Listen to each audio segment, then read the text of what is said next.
Welcome to DY news. Kakinada జిల్లా ప్రతిపాడు నియోజకవర్గం ఎగువ ప్రాంతాల్లో కురిసిన వర్షాలకు ఏలేరు జలాశయానికి భారీ స్థాయిలో వరద నీరు చేరుకుంది. ఏలేరు జలాశయం నుండి అధికారులు దిగువకి 27,000 క్యూసెక్ల నీటిని విడుదల చేశారు.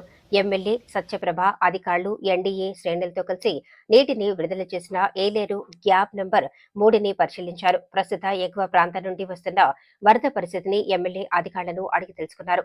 వరద జోరు తగ్గే వరకు అధికారులు అప్రమత్తంగా ఉండాలి అని అన్నారు. ఈ కార్యక్రమంలో ఎన్డీఏ శ్రేణులు పెద్ద సంఖ్యలో పాల్గొన్నారు.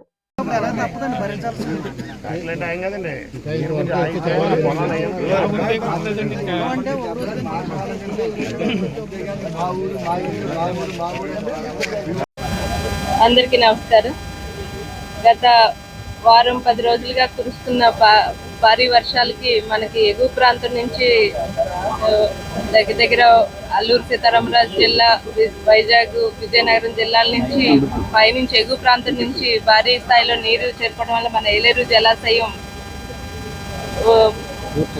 పూర్తి స్థాయిలో దాని కెపాసిటీ 86.5 కెపాసిటీ ఉన్నది.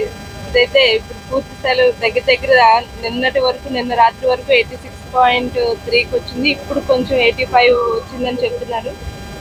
దీనివల్ల ఇంట్లో ఎక్కువ అవడం వల్ల కొన్ని ప్రాంతాలు, చుట్టుపక్కల ఉన్న పరివాహక ప్రాంతాలన్నీ ముంపుకు గురి కావడం జరిగింది. అందులో ఏలేశ్వరం మండలం ఎర్రవరంలో కొన్ని ప్రాంతాలు ముంపుకు గురి అయినాయి. ఆ ప్రాంతంలో ఉన్న బాధితులందరినీ కూడా స్థానిక నాయకులు, అధికారుల సాయంతో మేము పునరావాస కేంద్రానికి, పాఠశాలలోకి ఏర్పాటు చేసి వారికి తగిన ఆహారం, మంచినీరు అన్నీ ఏర్పాటు చేయడం జరిగింది.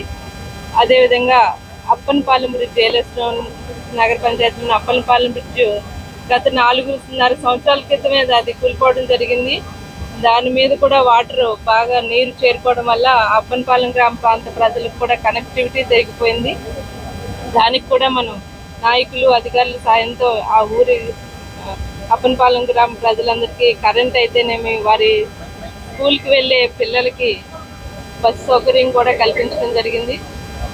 ఆల్రెడీ అది కలెక్టర్ గారితో నేను మాట్లాడి అప్పనపాలెం బ్రిడ్జిని తొందరలోనే పర్మనెంట్గా, అంటే కొంచెం టైం పెట్టినా దానికి టెంపరీగా కూడా దానికి ఆ చుట్టుపక్కల ఉన్న గ్రామ ప్రాంత ప్రజలకి ఏలేశ్వరానికి మధ్య కనెక్టివిటీ తెగిపోకుండా దాన్ని చేయాలనే అధికారులతో కూడా మేము సమీక్షించడం జరిగింది.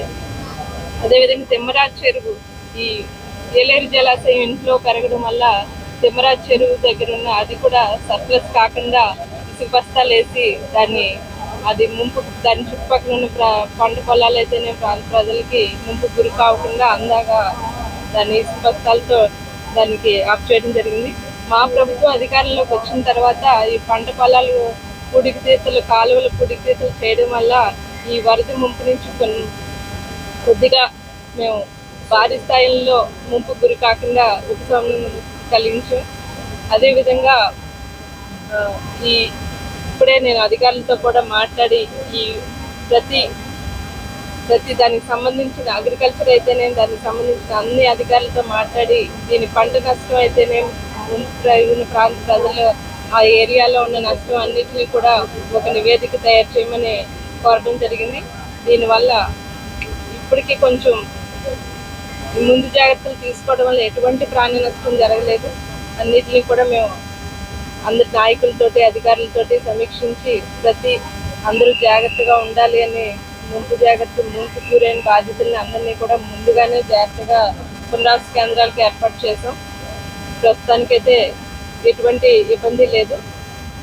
త్వరలోనే వీటిలన్నిటికీ ఒక నివేదిక తీసుకుని మా ప్రభుత్వంతో మాట్లాడి దీనికి కలిగిన ఈ వరద నీరు వలన ఈ ముంపు ప్రాంతాలు, పంట పొలాలు, ఈ నష్టాన్ని అన్నింటినీ బేరీజు వేసి మా ప్రభుత్వం సాయంతో అందరికీ కూడా పంట నష్టం అయితేనేమి వాళ్ళకి కలిగిన నష్టాన్ని అన్నింటినీ కూడా త్వరలోనే వారికి నివారణ చేసేదానికి తగిన చర్యలన్నీ చేపడతామని కోరుతున్నాం.